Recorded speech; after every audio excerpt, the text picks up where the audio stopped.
welcome to the show, everyone. Tonight, I'm going to talk about Fallon, talk about my distaste for the idea behind the Purge movies. I think they're really, really fucking stupid. Apparently, there's another Knight Rider reboot coming out. I think that's the third one since the 80s. I'm going to talk about games. Also, going to talk about trying to get a job in this country. Coming up right now on LexWattz On The MiC.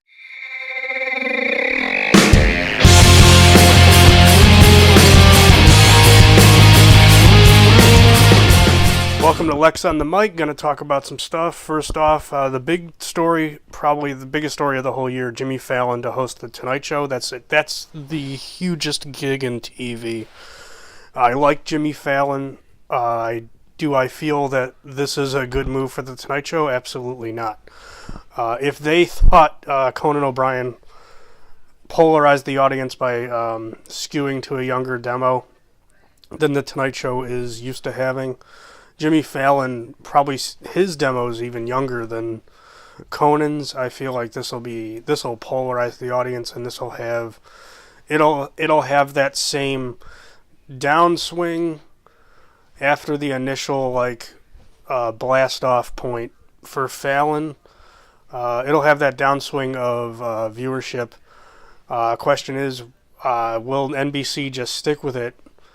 I don't know. NBC's management is not the best, and if there's one company in TV that should probably have been out of business 10 years ago, it's NBC. If you've ever watched 30 Rock, apparently that's a lot. I consider 30 Rock to be an accurate representation of exactly how NBC is run. So, based on my possibly ignorant, but probably not ignorant, based on the buy rates and viewership, view of the situation at NBC, I don't know what they're going to do with Fallon. I hope he succeeds. I like Fallon. I like Fallon. Don't attack me for bashing the dude. I think he's funny. I think his show is great. I don't think his show is Tonight Show centric. The guys who host the Tonight Show are the best comics. They're the funniest guys, and it's a rare breed of people that can skew to that demographic. It's not a 18 to 25 demographic. It's a 18 to 70 demographic that they want for the Tonight Show, and I don't know if Fallon can bring in those viewers. I hope he does. I think like I said, I think initially he's gonna blast off, and they're gonna have huge ratings for a little while, and then it's gonna dip. I just want to see what NBC does after that initial fall off, and that fall off could be a year or two before he gets his footing. But the problem is also when Leno took over the Tonight Show, there really wasn't any competition. There was Letterman, and there was Leno. Now there's still Letterman still in the chair. There's Conan still in the chair, and then there's the dude at ABC, Kimmel, who was awesome. So it's going to be odd. It's going to be a rough ride for Fallon. I hope he pulls through. I hope they stick with him. I always thought one of the things I heard a long time ago, before Conan was even in the picture for the Tonight Show, I thought they were going to go after Jon Stewart. I thought that would be that would have been a sensible replacement for Leno, based on the fact that NBC is kind of a lefty type network. He's a lefty type talker guy. He's also he has a older audience, but I'd probably go with Colbert. Colbert's audience is everybody. Everybody loves Colbert. Colbert Report is better than anything on cable.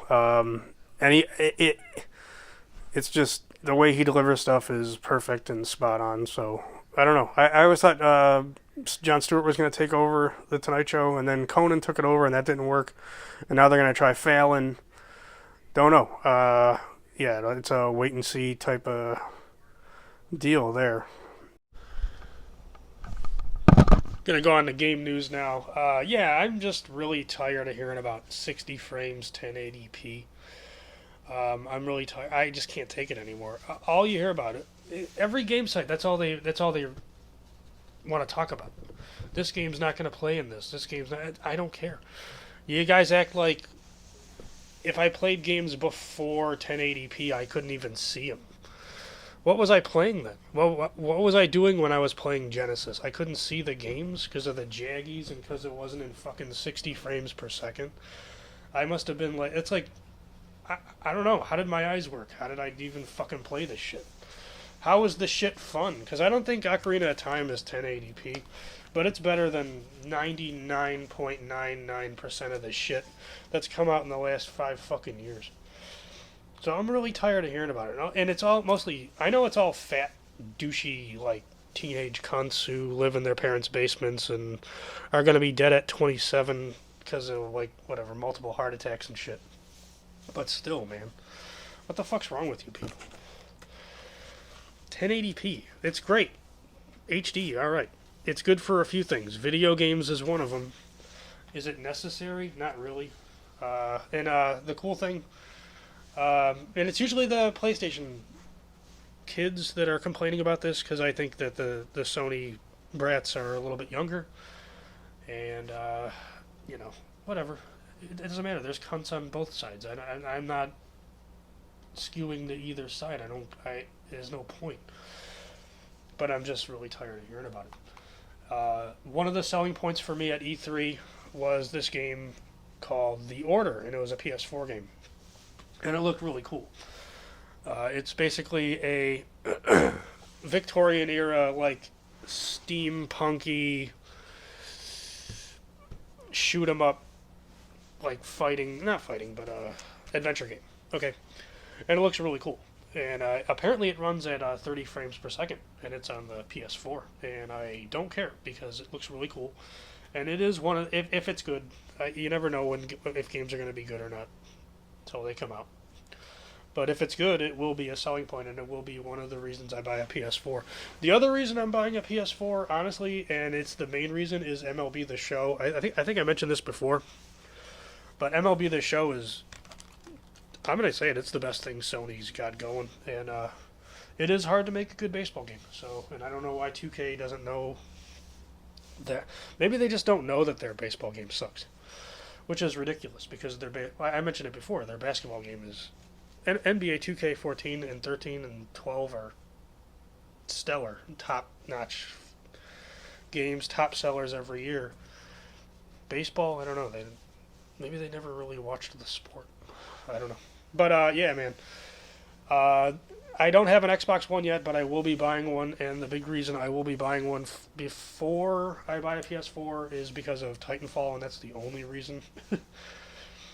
Titanfall looks really cool, and it doesn't look like Call of Duty. It doesn't look like Battlefield. It doesn't look like Halo, and most importantly, it doesn't look like Mech Assault.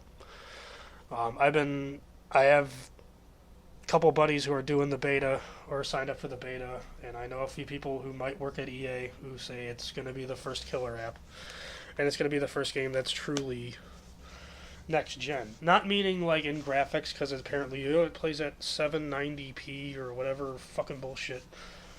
But next gen in a new sense of gaming universe. Like it's like a new IP, and that's all I care about. I just want new experiences, man. I'm really tired of playing like Halo 6 and like just versions of first-person shooters. I don't know. There's just, they kind of run these game platformy ideas into the ground, and it's time to get some, not completely, you don't have to like totally rewrite the whole gaming universe, just throw me a few interesting bones here, you know. So that's enough of that horse crap about video games. On to movies. Okay. There's this movie called The Purge, okay? And you've probably heard of it, and it's a horseshit concept because, okay, the whole idea, I don't think it did well at the box office, but they're making a part 2. And whatever, you know, make part 2s of everything. Who's going to see it? Who went to see Saw 6? who the fuck's going to see it? But anyway, there's this movie called The Purge, and if you're not familiar with it, it's a horseshit concept in which, get this, fellas, all crime is abolished, right? Or it just stopped because criminals always obey the laws that are set in place. And the reason the criminals are obeying the laws is because there's a one-night purge in the United States where all criminal activity is legal. So, first of all, criminals are obeying the laws, which they just do that anyway. We don't even need, like, we don't need cops, we don't need traffic lights anymore. People just obey the laws. It's all good. The other thing is, it's just in the United States that this purge happens, and you're basically, let's put it this way. So, what you're telling me is, my chances for getting murdered in the United States on this one night a year are really great. Guess what I'm going to do? I'm going to go to Canada that weekend and hang out in just hang out in a different country. Why wouldn't everyone just do that? Number one. Number two, why are the criminals obeying the laws? Wouldn't that make them not criminals? It's just a stupid fucking concept for a movie, and apparently the movie sucked anyway. But it was good enough for some asshole to be like, let's make a part 2 of this movie where the loophole is if you just leave the country that night, it doesn't really matter. It's fucking stupid. But it's not as stupid as the lunacy of an Akira remake in live action. This story just won't die, no matter how many times I bitch and moan and swear on various websites. Okay. Whoever decided that making a remake to Akira probably never saw it, but there is absolutely, positively no fucking reason to make a Akira remake, number one. Number two, if you've seen the movie, it's not necessarily a movie, it's more of an experience. It really kind of like... it's a special movie where it kind of stands on its own, and it's a fresh... If you've never seen it and you've watched all kinds of movies, it's a really fresh, like, concept. And it's a stunning movie. It's all animated, and based on the fact that it is animated, there's no way you're going to be able to recapture that coolness in live action. And there's no reason to even think of that they're going to be able to make it better. I don't care who's fucking directing it. I don't care who's directing it. I don't care who you cast. I don't care if Daniel Day-Lewis is playing all the fucking parts. An Akira remake is a stupid fucking idea. And it's just as ignorant and, like, bullshitty as me saying, you know what I'm going to do? Next weekend, I got $100 million from whatever studio, Paramount or whatever. I'm going to remake The Godfather. I feel like I can do a better job of it than Francis Ford Coppola. I have my own take on it. I really enjoy the original concept, but I feel like it's time that we did a remake of The Godfather. No, it ain't. It's just as ludicrous as that concept. Remaking the fucking Godfather. It's fucking terrible. Why don't you remake movies that didn't fucking work? Like Jingle All the Way. Twister. Twister did not work. I mean, it worked. It made a lot of money, but it's a horrible fucking movie. Independence Day, it worked. It was a good half a movie until Stereotypes on Parade came into play after the initial, like, it being awesome with all the, huge fucking machines and aliens and stuff. Remake shit that didn't fucking work. Please. And stop making sequels to shit no one saw, like Saw 6 and The Purge. There are people with original ideas. You bastards just don't want to fucking give them any, fucking help. The next thing, TV. Apparently a Knight Rider... this is like the third time they've tried to reboot fucking Knight Rider since the 80s. And it's... the only thing I'll say, the only way you're going to be able to reboot Knight Rider is if you use a late... mid-80s Trans Am. Do not put a fucking Dodge Viper in it. Don't put a fucking anything. Mustang. It has to be a 80s Trans Am with the light in the middle. Doesn't matter who's playing, Michael Knight. All that matters is that it's a fucking Trans Am, because that's the whole movie. Just like if you're making a Magnum PI movie, you gotta use the Ferrari that was in Magnum PI. And you have to use Tom Selleck. So, that's my advice for the fucking doomed to failure Knight Rider reboot. So, okay. Now, real life bullshit, okay, these online applications for jobs are a fucking bitch, and I'm really fucking tired of filling them out. I'm just trying to get something extra, But, fuck, man. Why do I have to fucking sign in with a password and a screen name and shit if I'm just sending you my resume? I'm not trying to date you, I'm just trying to get a fucking job. It's not a social, if I'm applying at a fucking university to do anything, I'm not. It's not a social network. I'm not gonna be on there all the time, chatting up co-eds and shit. I just want to try to get the job you posted. Okay, number one. Number two, why are you asking me for 7 professional references? I don't even know that many fucking people. I've been working since I was 15. Most of the places I worked at when I was younger don't exist anymore. Like SeaWorld in Ohio and Hollywood Video and a couple of restaurants and shit. I don't have references. I'm going to remember these fucking people. And I know where their fucking addresses are. It's been 15 years. I don't know their fucking address. I don't know their fucking phone number now. Who the fuck knows where these people are? Don't they understand that, shit happens and life goes on with this stuff? And you apply for these jobs, the fucking application goes out in the fucking space, and then you get nothing. You don't get someone to contact. You don't get no phone calls. You don't get shit. So who the fuck's checking these? Number one. Number two, I personally believe that that's 80% of the reason why the unemployment rate is so fucked up, is because when you send out these online applications, you're not actually applying for a job. What you're actually doing first of all, you're signing all your information over to a company. So you're giving them a free survey.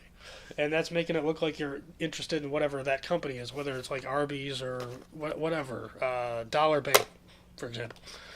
The second is they're just gathering your information for what? Why do you need where I went to fucking high school and my last name, my address, and all that shit? I don't know. I don't know who's checking this stuff, but it's really, really fucking irritating. And it's fucking impossible to find a job now. There's no one to talk to. It's not organic at all. There's no face to face. There's no initial contact. It's all just on paper. And it's fucking stupid.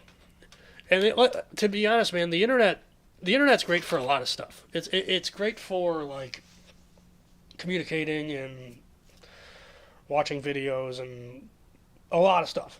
I don't think this is a good use for the internet. I think online applications are not necessarily what the internet was designed to be able to take care of. It's too impersonal. It's too I don't know. It's just bullshit. It's impossible. I don't know. Yep. Okay, so also some other bullshit about applying for a job. So I was on a high school website, and they had a few jobs posted. One of the jobs was assistant physical education teacher, and I'm reading down the requirements, and it says a fucking degree. What fucking degree do you need for a physical education teacher? None of my physical education teachers spoke well enough to even think they had fucking degrees. Is there a degree in kickball that I was supposed to get in college before I applied for this? I'm sorry. Is there a fucking degree in that stupid parachute thing? Everyone holds it and it's a teamwork effort, bonding experience bullcrap thing? No, there's none of that. Okay? Then they make you there's no degree in knowing how to play sports. You just either know or you don't. You have athletic ability, or a keen interest in athletics or you don't. There's no degree in that. So why would I need a degree if I'm going to teach kids how to play hoops? For not even real hoops, not even real hockey. Like, we had hockey week, and it was just shitty equipment with a guy who knew nothing about hockey telling us how to play hockey and hold the stick wrong and everything. It's like, nothing you learn in physical education is going to prepare you for playing, like, Pee-wee sports or any real anything. So what degree are you looking for? I don't know. The only real thing you need to be a teacher or physical education teacher, the only real thing you need is a solid background check to make sure you're not like some weirdo ass pervert guy. That's it. And like an interest in sport, you played pickup hoops once in your life, and you know a little bit about sports, and maybe you watch it on TV. That's all you need to be a physical education teacher. You don't need a goddamn degree. A degree in what? My physical education teacher in high school didn't even speak English. He just said basketball today. It's like, that's it. I don't know if he knew any other words. Basketball, hockey, baseball. That's it.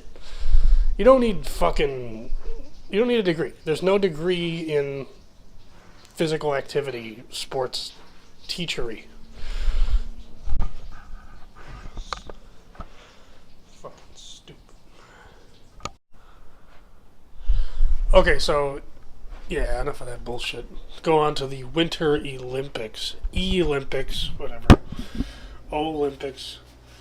Does anyone remember, like, okay, the thing about the Olympics is this. Everyone's all, like, batshit insane about the Olympics right now and talking about it, and, you know, well, everyone who works at NBC. And, yeah, if I come up to you on the street 20 minutes after the Olympics are over, you're not going to remember that they happened. I don't know. It's like, it just happens, and then it's gone, and then a couple years go by, and you're like, oh, Olympics. That shit again? The Winter Olympics are I like them. I mean, I'm just saying, like, you just forget. Like, I couldn't tell you what America won gold medals in the Summer Olympics. And you're just going to fucking Google it anyway, so forget that you fucking remember what they gold medaled in, too. It doesn't, you know, I don't know if they gold medaled in gymnastics. And I couldn't tell you who silver medaled in one event. I couldn't tell you one of their names, so, you know, think about it. It's all forgetful. But the Winter Olympics are kind of fun. The fun thing about the Olympics is curling, because curling is just, it's around for 10 days, and then it's gone, and then it comes back, and it's like, oh yeah, that game with the janitors and the stone guy. It's shuffleboard on ice with hot chicks from whatever countries do it. It's good. Olympic hockey. The thing I will say about the Olympics, Olympic hockey is better than NHL hockey. Why? Because every game matters, number one. Number two, they don't allow fighting, but the hits are fucking brutal, and, like, every, like, possession is, like, contested to, like, the death. So, I don't know. I remember last time USA was in the gold medal game, and that was the most exciting, like, couple weeks of hockey. So the hockey in the Olympics is pretty awesome. Skiing's, look, man, I know those dudes are going like 100 miles an hour. Snowboarding's cool, skiing's cool, bobsledding, sled riding, snowball fights. Those are all really good. I like the Winter Olympics, but man, 5 minutes after the Winter Olympics are done, if the USA men don't win the gold medal in hockey, I'm not going to remember a goddamn thing that happened. If the USA wins the gold medal in men's hockey, because they might win it in women's hockey. The women's hockey team is better than the men's hockey team. Okay, in the USA. But that's the only way we're going to remember it, is if they win the gold medal in hockey. Will they win the gold medal in hockey? Probably not. So I'm not even getting my hopes up. Hope they do, but I'm used to disappointment. I am from Cleveland, so like, yeah, I'm used to things not going my way sports-wise, and I've pretty much given up on everything except for the Indians. The Browns, I don't understand how people can pay for the tickets and go to the games. To watch a team win 5 games in a season and hope for a draft pick. And then I hear shit like this. Well, you should be happy that our team's so bad because then that makes you just want to get drunk more. It's like, first of all, I don't drink. So, no. And second, what the fuck?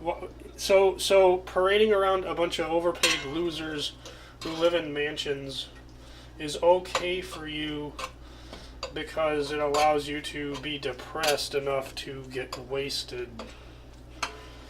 And that's enjoyable. I don't know. They're just losers. Just get rid of everything. Get rid of the Cavs because they suck and they're being outdrawn by a fucking minor league hockey team in this fucking city. But we can't have an NHL team. We have to have the Cavs because the Cavs are fucking never going to win anything. LeBron James is not coming back. People do not go to Florida from Ohio, then come back. Okay? They escape, and they get to be in Florida. So he's not fucking coming back. And the people who think he's fucking coming back, hey man, remember when Lou Alcindor went back to the fucking Milwaukee Bucks? Oh wait, no he didn't. He won a bunch of championships in Los Angeles and retired the greatest player of all time. And that's what freaking LeBron James is going to do. He's not coming back. Why the hell would he come back? Yeah, so who says you can't do a podcast while you're cooking bacon? I'm cooking bacon. Bacon rules. Doing BLTs for Valentine's Day, and so that about ends today's podcast. I'm going to eat some of these BLTs. I'm pretty burned out. That was LexWattz on the mic. I was LexWattz, and see you next time.